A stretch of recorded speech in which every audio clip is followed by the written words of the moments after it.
Hello, everybody. I'm George from Ireland. What's the news a lot of people are waiting for? And that is there is a way for Andy Burnham to get back into Parliament. In case you don't know, Andy Burnham, he's the mayor of Greater Manchester.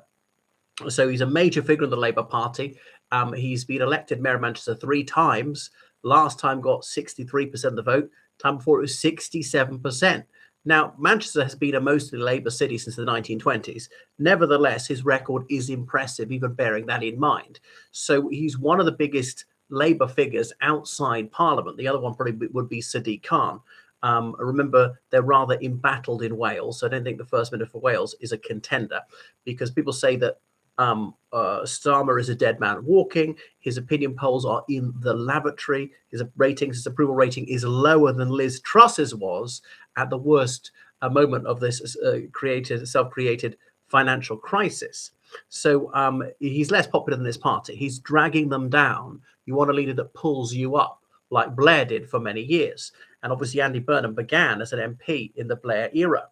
So because Starmer is not looking good. So 7th of May, local elections in England, Scottish parliamentary election, the Welsh Senate election around then. If that's terrible for Labour, it's very difficult to sustain the argument that he should stay. He said he'll lead Labour into the next Westminster general election, which could be as late as August 2029.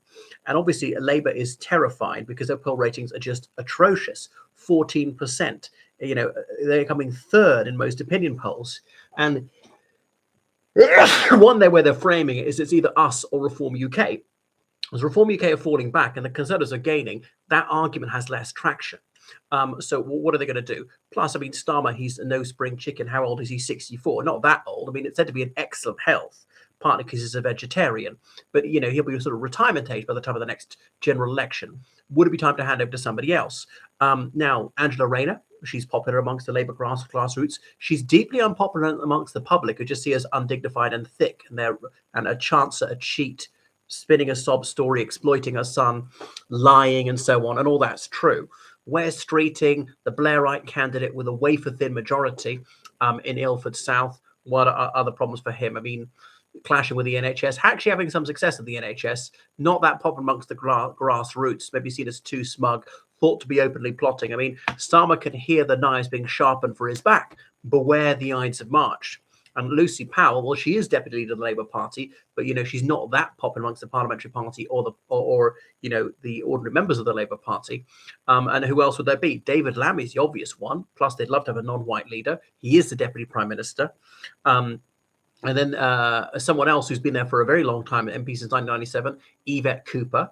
But, again, she's not that popular amongst the parliamentary party or the ordinary members. She's very experienced, seen as too much of a goody two-shoes, a sort of overgrown head girl. And the Chancellor Exchequer, Rachel Reeves, she is just a walking disaster zone. So it's not going to be her. And who else? People talk about Ed Miliband, who failed in 2015. Why would you have him? Labour really doesn't want another white man. If they had to have a white male, not a straight white male, Wes Streeting is at least gay. I don't care about the identity tick box, but they certainly do. But Andy Burnham, he's another straight white male, but he's a Labour leader who can win. Could he come back and save Labour? And he's dithered about this. He's made noises about it in the Labour conference last year. And then again, he's attacked Labour. He's attacked the government policy from the left because he's not an MP. He can't have the whip withdrawn from him. Some people say, well, please don't make it even more difficult for the government than it is already, and so on. So could he come in and save the day? But, he's got a single shot at this. He screws it up. Probably that's the chance gone. But it's now or never, because if he doesn't, what if Labour exceeds expectations in May? Maybe Starmer will be safe for another year or more, and Burnham's moment may have gone. What if Burnham doesn't get back to Parliament fast, then he never will? There's a piece of the New Statesman about this the other day that, he's only got, 11 weeks to get back in because, how many is it, like 3.5 months till the local elections. And there was talk of Gary Stringer, a 75-year-old Labour MP in Manchester, him stepping aside so Starmer could take over that seat, but that seat wasn't that safe. Clive, is it Darby Lewis? The guy is a Labour MP for Norwich, something like that. He said he would step down. Obviously, it doesn't guarantee that Burnham would be selected there, and it doesn't guarantee he'd win.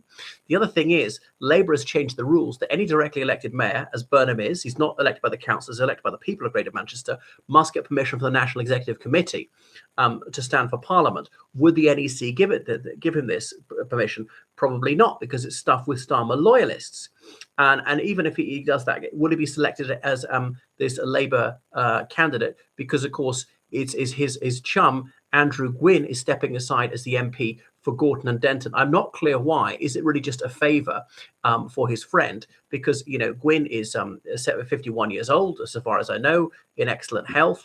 Okay, well, sorry, was a Labour MP, but he was sacked as a health minister because of he was criticising other Labour politicians and so on. Goodness. So if you're selected as candidate, Burnham's almost sure to win because Labour got 51% of the vote there. Reform UK got 14%.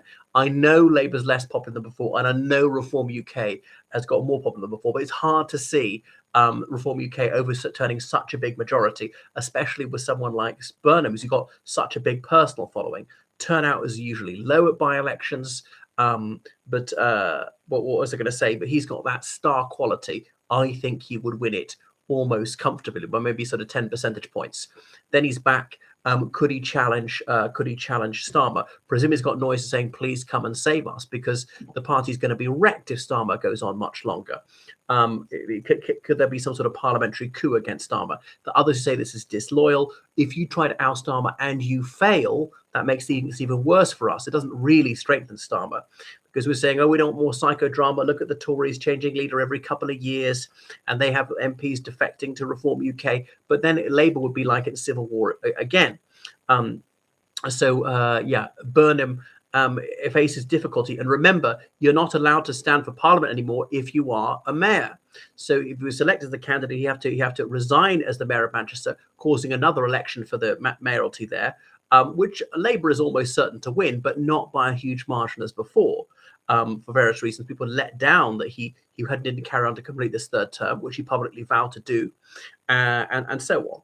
And partly be a protest vote of what's happening at national level. By all accounts, he's a fairly successful mayor of Manchester.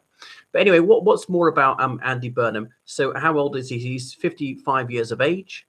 He's a Liverpudlian, and so done well to be so successful in Manchester politics, given that there's this very healthy rivalry between Manchester and Liverpool, these two towns in northwest England, quite close to each other.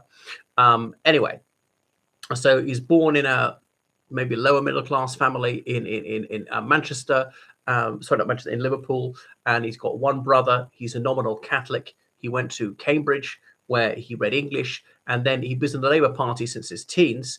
And one of the problems about him is he's never worked outside politics.